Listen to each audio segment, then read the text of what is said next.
Good morning, I'm Matthew Taylor and this is our presentation on the consumer decision-making process. With me is Philip Dosses, Nathan Coe, and Jonathan Hall. the product we've chosen is the Microsoft Surface Pro. The Microsoft Surface Pro is the latest iteration in the Microsoft Surface Pro series. It's a two-in-one computer that is claimed to be able to replace both your laptop and your tablet. It comes with Windows 10 pre-installed, however the keyboard and Surface Pen are sold separately.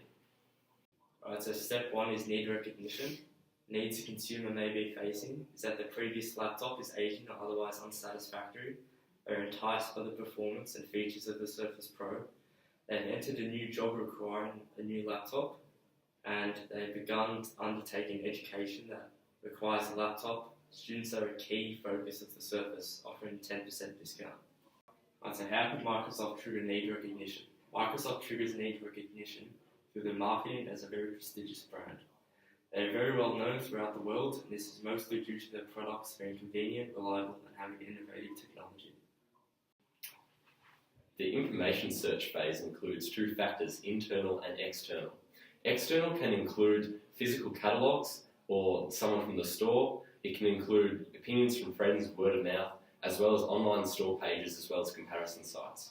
The internal phase includes your personal past experience and some of the product's features. The information that the consumer may find from their information search will include the advantages and disadvantages of the Surface, as well as the specifications of it, including RAM and storage size. And they'll also find information about competitors of the same brand and product.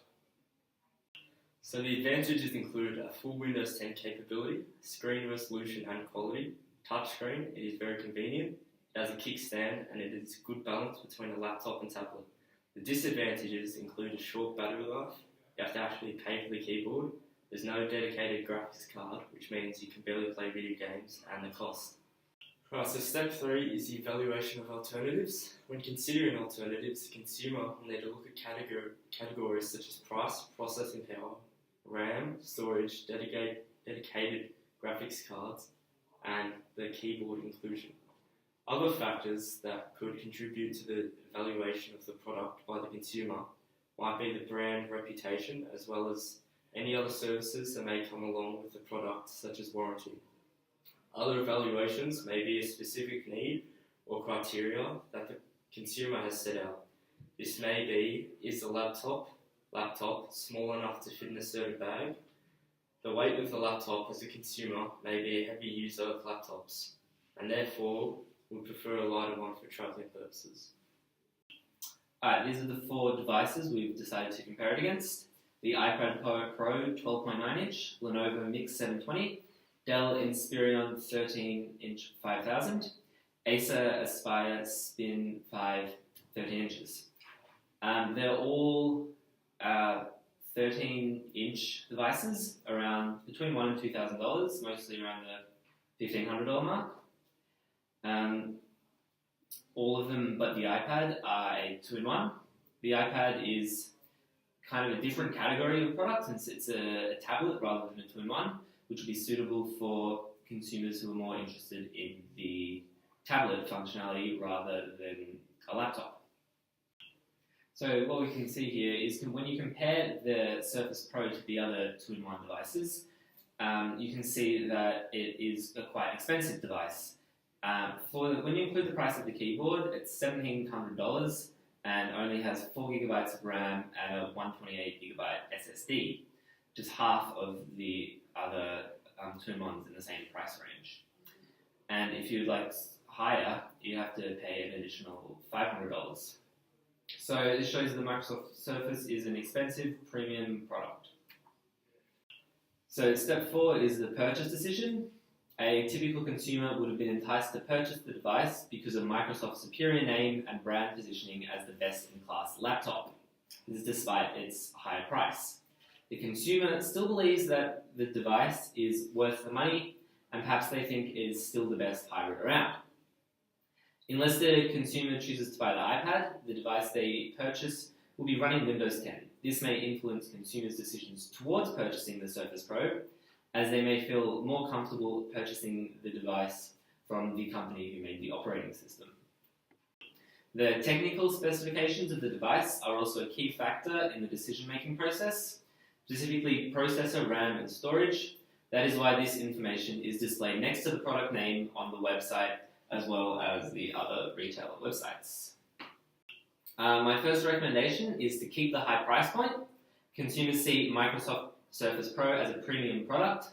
Although the Microsoft Surface Pro has lower technical specifications than the other similarly priced laptops, consumers are happy to pay more for the reputation of Microsoft. Additionally, consumers may associate the high price with higher quality. This is known as prestige pricing. Our second recommendation is to increase the cult following. Whilst Microsoft has a higher level of cult following than many of their competitors, they're still far behind Apple and have a lot of room to improve. One way they could do this is increase the number of specialty Microsoft stores in Australia. At present, there's only one, compared to the 22 Apple has. Further establishing Microsoft as a cult brand would increase the customer loyalty.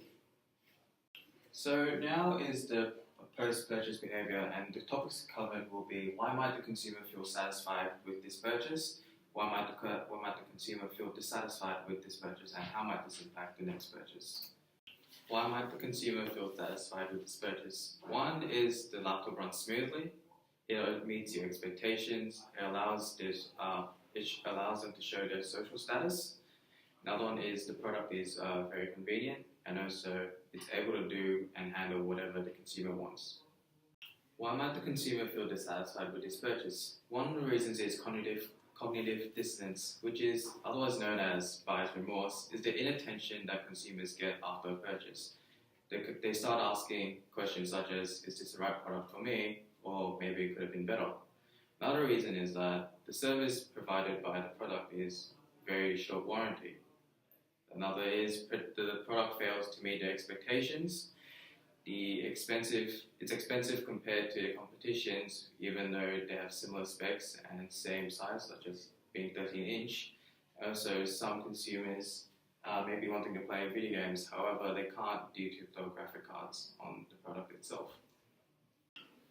How might this impact their next purchase? So should the consumer feel satisfied with their purchase, this may impact them on their next purchase, as they are more likely to trust their brand, especially if they're a first-time buyer, and therefore may not want to consider alternatives and stick with the brand originally purchased. However, should the consumer be knowledgeable in this field, then the satisfaction from that product may value the brand higher, and therefore for the next purchase, this brand will be considered more highly, and meaning that it will be indeed a success for the consumer. For word of mouth, should the consumer feel satisfied, they will most likely tell their friends, and therefore might influence their friends in order to buy the product. And should the consumer feel dissatisfied with their purchase, then next, especially if they're a first-time buyer, then next time they won't give a second chance and therefore stay away from the brand completely. In conclusion, brands need to make the consumer feel that they need to purchase their product. Consumers will search for as much information as they can in regard to the product, and they will also seek alternatives if possible. They will also make the purchase after considering those alternatives, and even after purchasing the product, they will evaluate their purchase. The consumer decision-making process is important as it helps eliminate as much uncertainty in the buying process as possible, and it also helps ensure that the consumer is getting the most out of the product that is being purchased. Thank you for your consideration. We hope you enjoyed our presentation.